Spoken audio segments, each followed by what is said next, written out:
Olá, então, para finalizar nossa parte do Antigo Testamento, agora nós vamos falar sobre a Bíblia, de como o senhor hoje tem acesso a ela, nesse formato que o senhor está vendo aí, que está em suas mãos. Ela originalmente não foi feita assim. A coisa de 3.000 anos antes de Cristo, no Egito, no delta do Nilo, tem uma planta que prolifera com uma velocidade imensa, que era chamada de papiro. É uma planta aquática e no seu caule, no talo dessa planta, tem uma substância branca, isso dentro da entrecasca dela, e essa substância trabalhada e prensada e depois aberta ao sol e deixada para secar, se transformava em pequenas folhas de o que se assemelharia muito a um papel, que era possível se escrever, e eram chamados de papiros. E esses papiros eram usados para os escribas anotarem o dia a dia dos faraós, as suas determinações, as suas demandas, questões de guerra. Então era muito importante para eles esse relatar. E aí, como não podia ser diferente, a palavra de Deus ela foi sendo despejada nesses pequenos rolinhos e formando o que seria então o Antigo Testamento. Essa terminologia de Bíblia, na verdade, ela só foi criada lá em 398 depois de Cristo.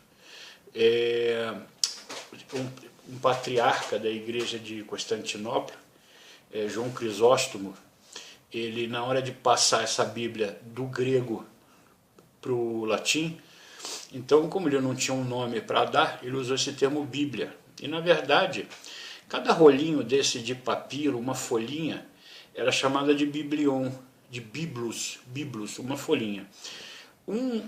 Uma história escrita nesse rolinho, onde as extremidades estão presas a rolinhos de madeira, uma história dessa era chamada de biblion. E o coletivo de biblion é Bíblia.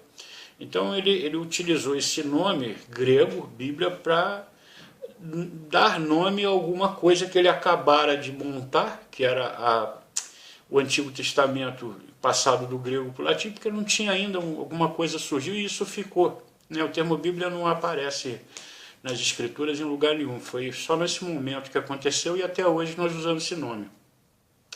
As formas de se fazer livros antigamente ou eram em rolos, com esses papiros aí, ou eram códices, que eram livros gigantescos. Quem assistiu O Nome da Rosa vê aqueles livros enormes, e feito com couro de animal, com pele de cabra, geralmente pele de cabra curtida, e eram chamados de pergaminhos. E uma das cidades da Ásia Menor, Pérgamo, que desenvolveu bem essa indústria. Teve momentos da história que muitos países, embora não apareça muito, não seja muito sublinhado na história, mas esses países do Oriente Médio sempre se preocuparam muito com biblioteca, em guardar conhecimentos, estudos, e havia muita demanda de papiros, até que em determinado momento o Egito mesmo suspendeu a exportação, porque eles também tinham interesse em montar a biblioteca deles. E isso gerou atrito, Parece que para aqueles caras tudo da guerra, e também deu problema. Mas aí, por sorte, na cidade de Pérgamo, eles desenvolveram essa parte em cima do pergaminho, trabalhar o couro do animal, e acabaram fazendo livros em cima que eram chamados de códices, que eram esses livros gigantescos. Então deu uma solução para o problema. Passado o tempo, então, quando Jesus chegou, quando ele nasce, as sinagogas, na hora de você pregar, você tinha atrás de você várias caixinhas e vários rolinhos com todas essas histórias do Antigo Testamento. E você imagine que essas histórias elas estavam originalmente escritas em hebraico, e você tinha sempre domínios de outros países. Então, quando chega em torno de 285 a.C., vocês se lembram que, depois que a Pérsia dominou o mundo, eles sofrem uma derrota para a Grécia. A Grécia, com o Dário Codômano da Pérsia perde uma guerra para Alexandre Magno da Grécia. Então a Grécia passa a dominar o mundo, mas ele é assassinado. O irmão dele e os 2 filhos são assassinados depois. A esposa, Roxane, com a criança de 8 anos, são assassinados. Tem tentativas de usurpação até que sobem ao trono, lembra, aqueles 4 generais, Cassandro, Lisímaco, Seleuco e Ptolomeu Lagos. Cassandro e Lisímaco ficavam naquela parte da Trácia, Grécia, Macedônia, não ofereceram nada nem de bom nem de ruim. Mas o Seleuco e o Ptolomeu Lagos, o Seleuco ficando aqui com a Síria, Mesopotâmia, Babilônia, e Ptolomeu Lagos ficando com o Egito, entre a Síria e o Egito ficava Israel. E ele lembra que eles ficavam brigando entre si para disputar quem dominaria essa nação de Israel, para que fosse pago tributo. A ideia sempre era essa, ser dominante para cobrar tributos e ter domínio das estradas para que você pudesse fazer o seu comércio. Então, nesse período, 285, já vigorava aquela dinastia de 15 faraós gregos, que eram dos Ptolomeus, onde a última corregente desse período era Cleópatra VII, que é aquela que morre com a picada de uma serpente, que a história vive contando. Ela é da linhagem dos Ptolomeus também. Mas o Ptolomeu II, o Filadelfo, aí tem umas histórias assim, tem 2 vertentes isso. Uma diz que o Filadelfo pegou 72 anciões de Israel, colocou eles em lugares separados, com 2 escribas cada um, e eles tiveram que escrever todo o Antigo Testamento, esses escribas, ditado por esses anciões. No final isso levou em torno de 8 anos, trouxeram essas 72 cópias e começaram a ler o primeiro parágrafo de cada uma. Reúne, opa, deu certo, deu, põe lá, compila essas informações, e daí essas 72 cópias formam uma cópia, que é a chamada Septuaginta. Essa é uma versão da história. Existe uma segunda vertente que diz o seguinte, que o faraó na época, o Ptolomeu, o Filadelfo, pediu autorização e solicitou que 70 juízes de Israel viessem para fazer colocar todo o Antigo Testamento no papel.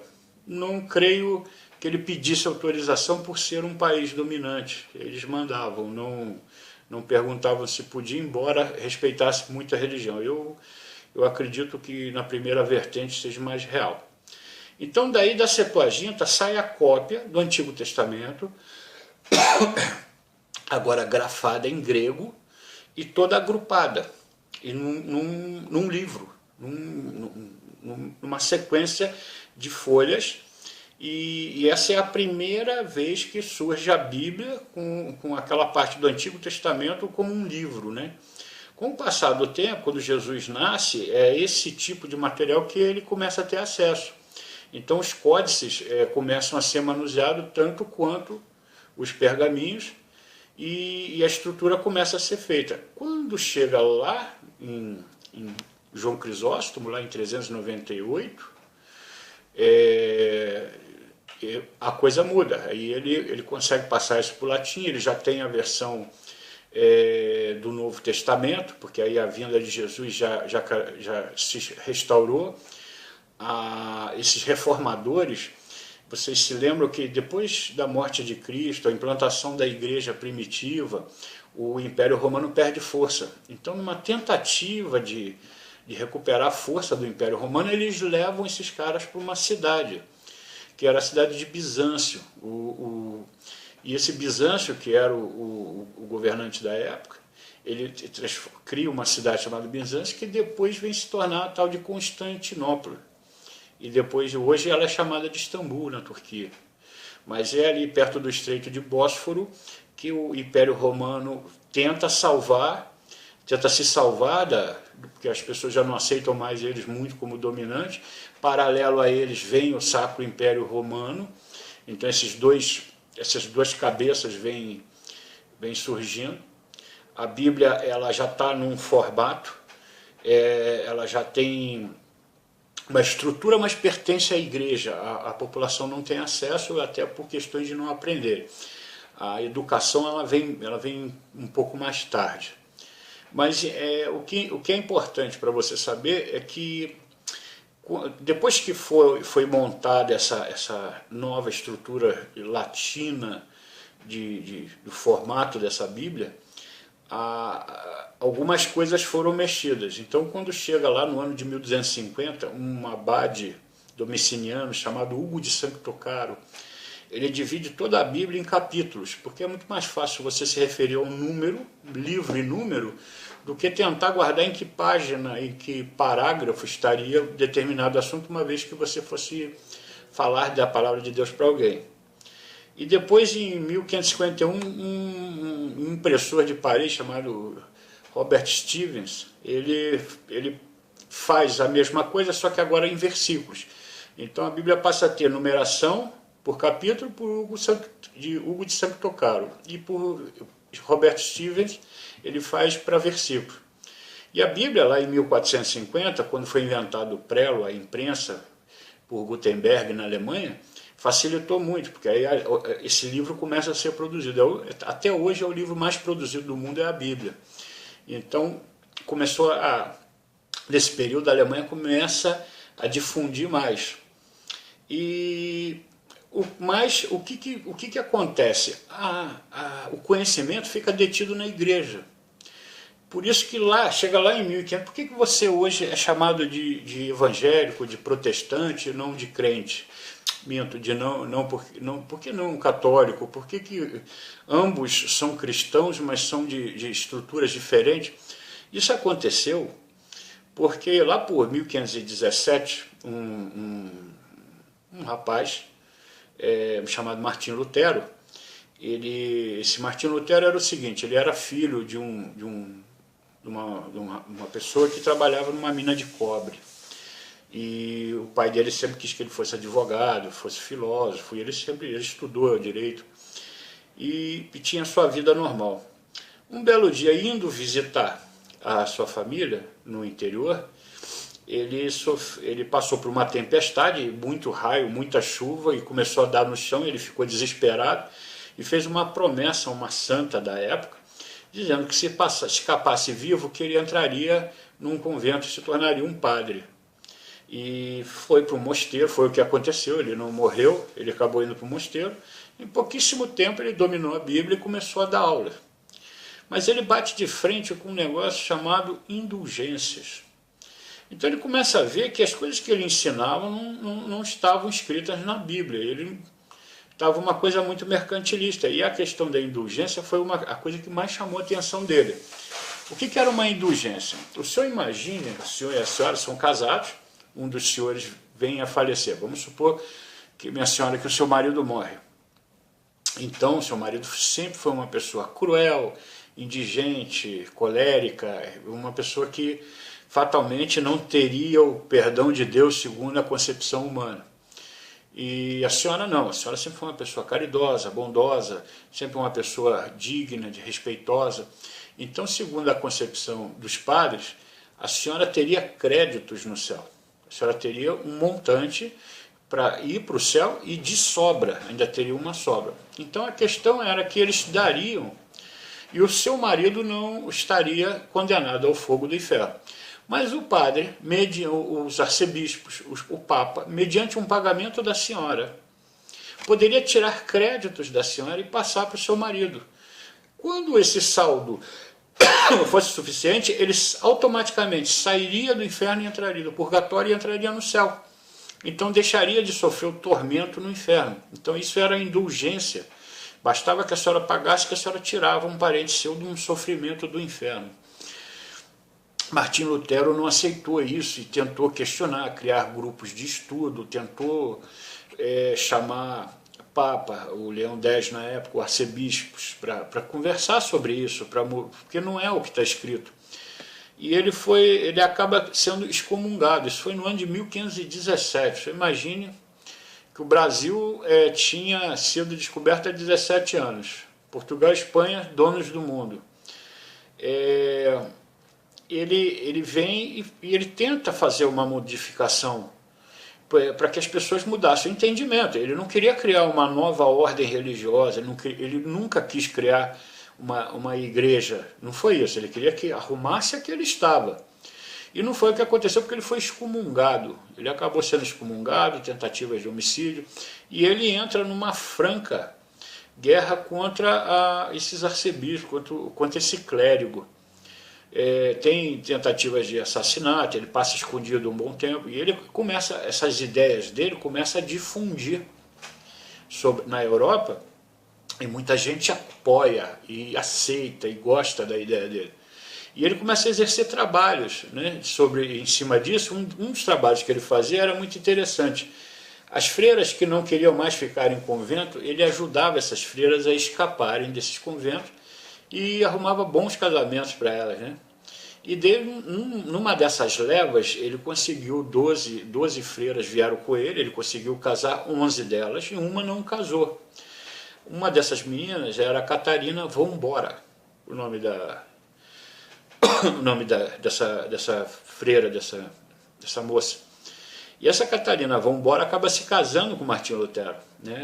Ela gostou dele, que não aceitava casamento com ninguém, ele acabou se apaixonando por ela, tiveram vários filhos, perdeu um dos filhos, o que causou uma dor muito grande.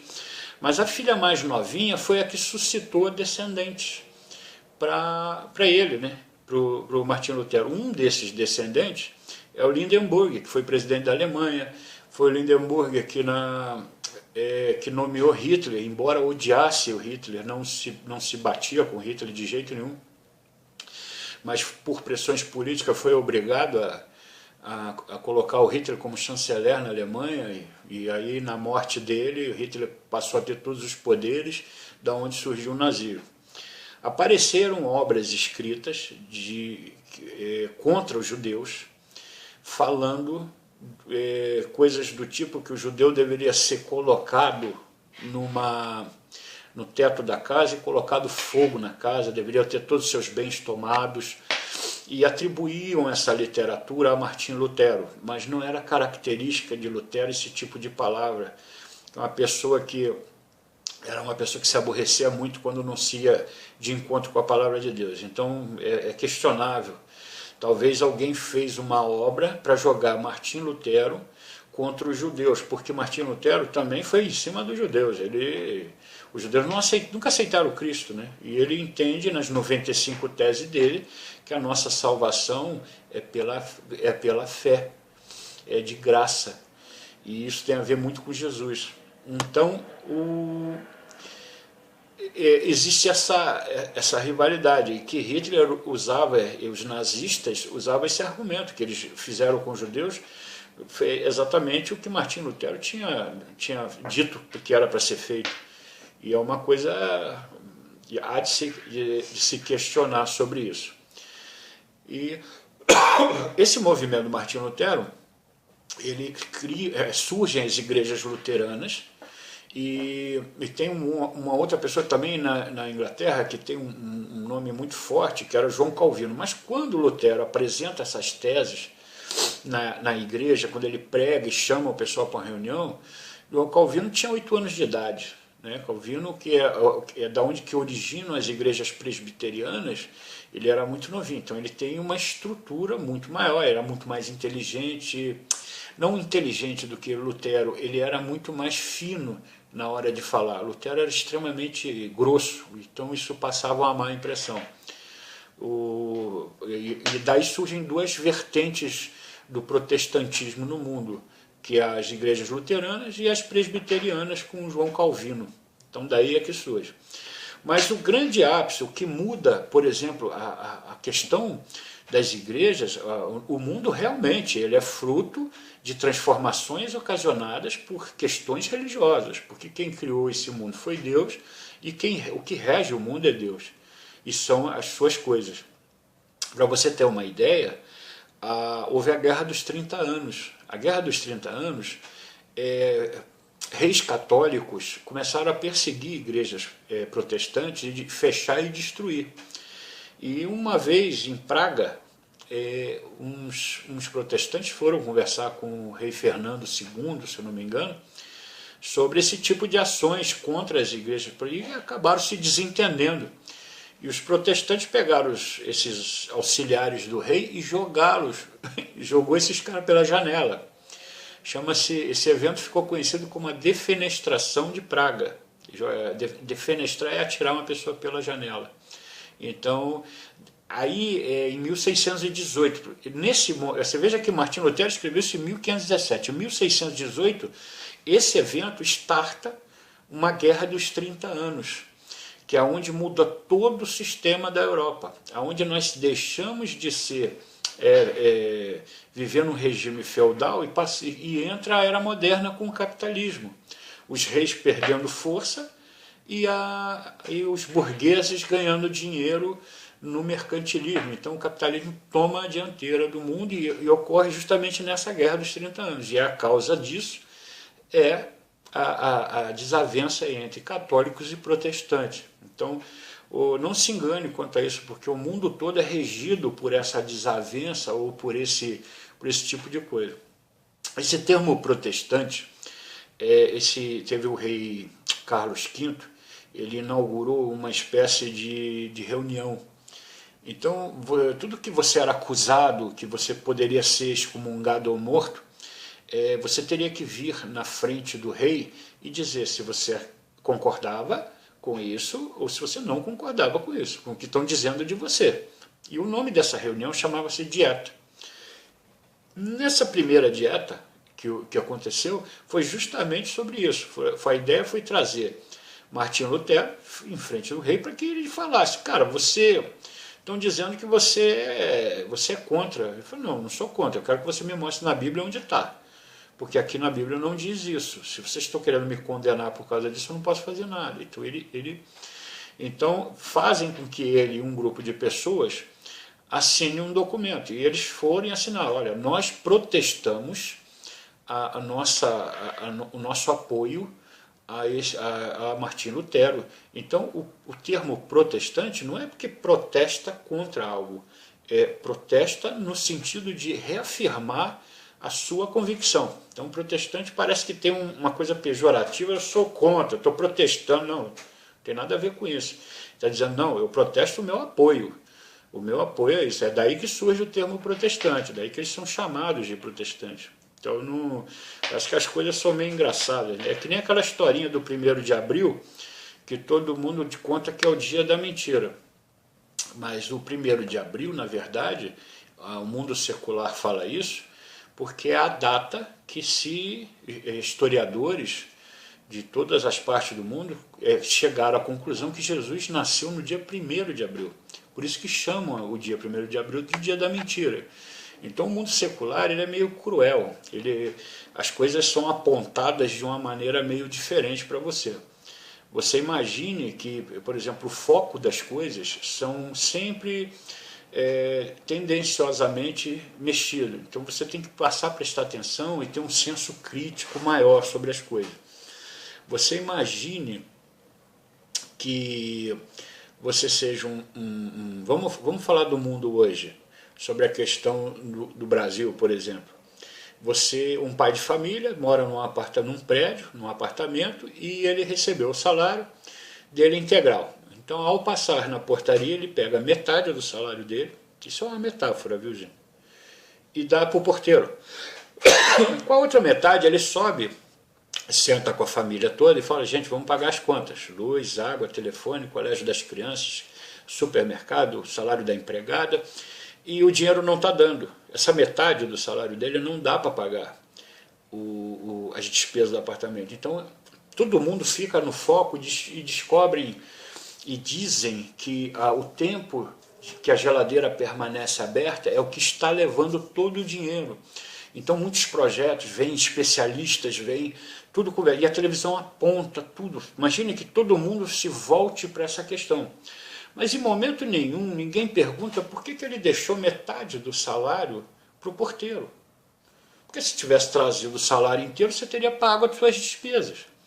Isso é o que acontece com os impostos no Brasil.